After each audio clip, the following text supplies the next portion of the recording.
I don't think people have any idea what's really happening in Gaza and why it is happening. A few weeks ago, right before this war in Gaza ignites, Netanyahu goes to the United Nations General Assembly and he holds up this map and declares his plan for a new Middle East. And people are going, what is this stupid line this guy's drawing with a red marker?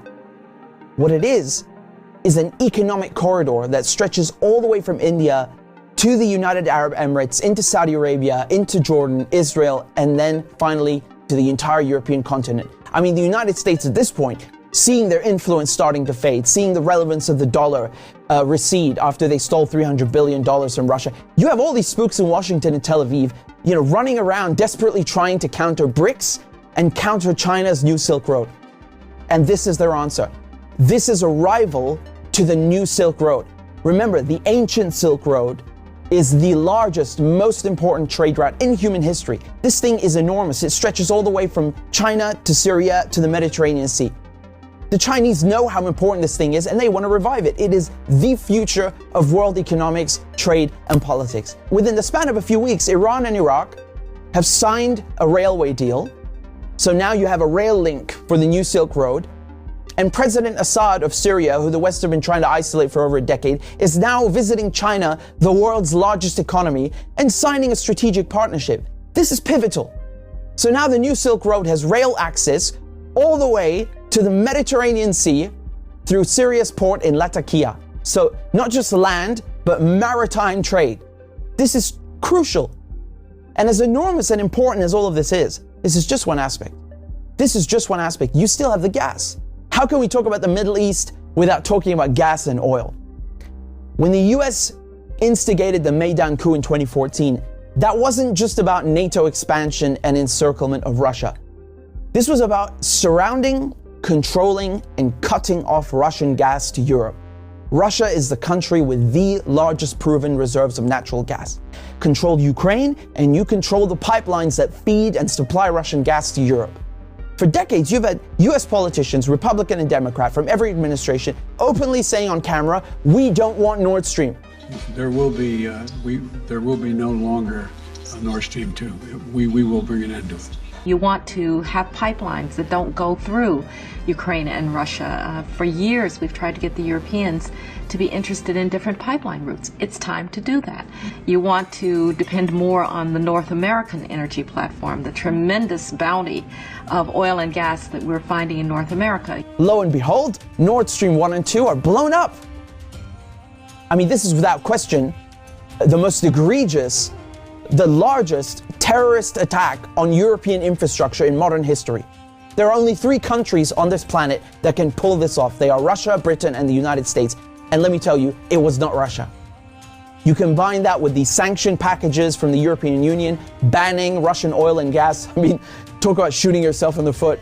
So now there's no more Russian gas coming into Europe. And just like that, the United States have achieved a long-standing foreign policy objective.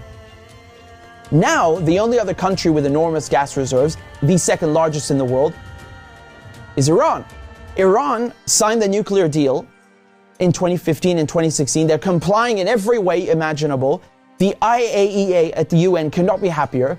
And then the United States, the guys who orchestrated the whole deal, go back on their word and they rip it up just like that and reimpose sanctions on Iran. So now Iran is barred from selling its oil and gas to Europe and others. So Russia and Iran, the 2 countries with the largest gas reserves, are out of the picture.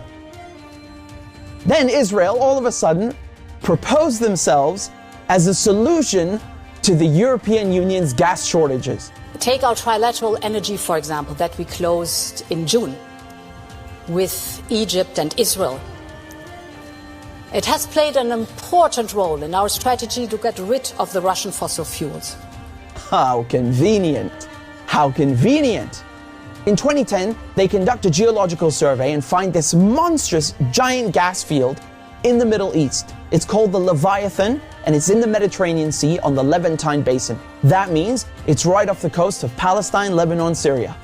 Syria initially declines offers over its gas reserves and simultaneously refuses to lay pipes for a Qatari gas project. What a coincidence! Barely a year later, war breaks out in Syria. And who's funding it? Qatar and Israel and the United States are just some of the parties funding and running this war to overthrow the government in Damascus. Today, the United States control 1/3 of Syria. They control all of Syria's oil fields, and Israel is bombing Syria's most vital port, Latakia, on a regular basis. So they're cutting off all the oil revenue and destroying, crippling any maritime activity, such as trade, such as gas exploration. Another major port on the Levantine coast is in Beirut, which mysteriously explodes in 2020. And so Israel, proposing itself as a solution to Europe's gas shortages, shows up with an FPSO, this enormous gas extraction vessel, and tries stealing gas from Lebanon's Karish gas field. And, this reignites a huge maritime border dispute. And Israel has to go and beg the United States to solve this diplomatically, because Hezbollah said, if you steal 1 cubic inch of our gas, we will fire our missiles on your ship. Now we come to Gaza. Gaza also has its own unexplored gas field. Gaza is also a concentration camp run by the Israelis, and it's been under siege by Egypt and Israel under naval blockade since 2007. I mean, you can't even fish properly, let alone extract gas. And so now, the Lebanese, the Syrian, the Palestinian ports, they're all out of action, and the only working port left in the coast is the Israeli port on Haifa. I mean, how convenient. This makes Israel the only one able to explore gas and implement an economic corridor like the one that Netanyahu held up at the UN. So in other words, Israel and the United States together killed off all the competition, stole their goods, and cornered the market. But as winter is approaching, Israel desperately needs to get that gas for Europe. But there's no stability. There can never be stability in the region without solving the Palestinian question. And so when Netanyahu shows up at the UN with his brilliant plan, the Israelis thought, oh, it's a done deal. They'll just get Saudi Arabia to normalize ties and thereby extinguish the Palestinian issue once and for all. And that is precisely why they are in Gaza slaughtering Palestinians like crazy, like they're in berserker mode. Israel has bombed Gaza before, but this surpasses anything we've ever seen, which is truly saying something. I mean, this is unhinged, calling people human animals and massacring them. Israel is just hoping the Palestinians will run away in fear into the desert. They've literally said this. They want to put them in the desert. They want people in Gaza to go to the Sinai desert and push the people in the West Bank into Jordan. This is genocide and ethnic cleansing without question. But it also has economic and geopolitical implications.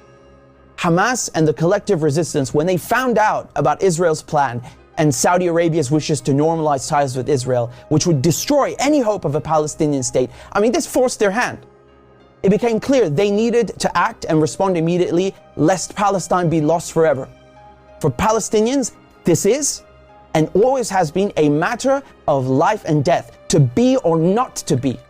Either the resistance axis and the global south expel the American and Israeli colonizers from the Middle East, or Israel and the United States will continue occupying the region, choking off the new Silk Road, plundering Syria's oil, and keeping Russian, Iranian, and Arab gas cut off from the world market. This is a decisive moment, and not just for Palestine, because the victors will end up drawing the new map of the world to come.